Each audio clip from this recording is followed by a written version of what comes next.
ছেলেটি একদিন এক্সকাভেটর দিয়ে মাটি খনন করছিল। হঠাৎ সে বিদ্যুৎ কেবলের ওপর আঘাত করল। ঘটনা বুঝে তার মাথা ধরে গেল। সে দ্রুত নেমে দেখে সত্যি একটি কেবল কেটে গেছে। জানা কথা, এ ধরনের কেবল একবার কেটে ফেললে জীবনে যতদিন এক্সকাভেটর চালাবে তার আয় দিয়েও সেই ক্ষতিপূরণ মেটানো সম্ভব নয়।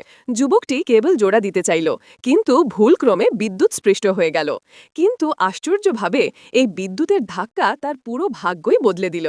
তার দুই হাত মাটিতে ছোঁয়া মাত্র ঝলমল করে ওঠে এবং সে অনুভব করতে পারে মাটির নিচে কিছু আছে।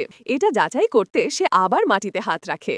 ওই মুহূর্তেই সে বুঝতে পারে 50 সেমি নিচে দুটো কেঁচো মাটি আলগা করছে। 80 সেমি দূরে 3টি রডের মাথা, আর মাটি থেকে 3 মিটার নিচে আছে পুরনো যুগের 50 তোলার রূপার নোট। শুরুতে সে নিজেকে বিশ্বাস করতে পারছিল না, ধরে নিল এ সবই ভুয়া। কিন্তু পরক্ষণেই রূপার নোট আর রড দুটো যেন নিজে থেকেই মাটির বাইরে এসে পড়ল। হতবাক হয়ে সে নোটটি তুলে দেখে এটা সত্যিই আসল পুরনো যুগের রূপার নোট।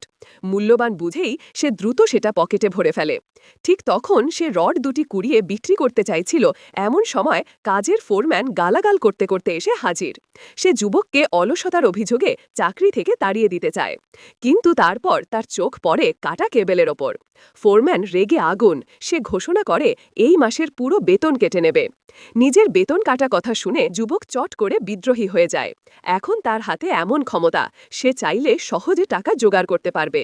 তাহলে কিসের জন্য এই অপমান সহ্য করবে? ফোরম্যানকে ঝাড়ি দিয়ে সে কাজ ছেড়ে বেরিয়ে আসে। ছেলেটি সোজা এক প্রাচীন সামগ্রীর দোকানে যায়।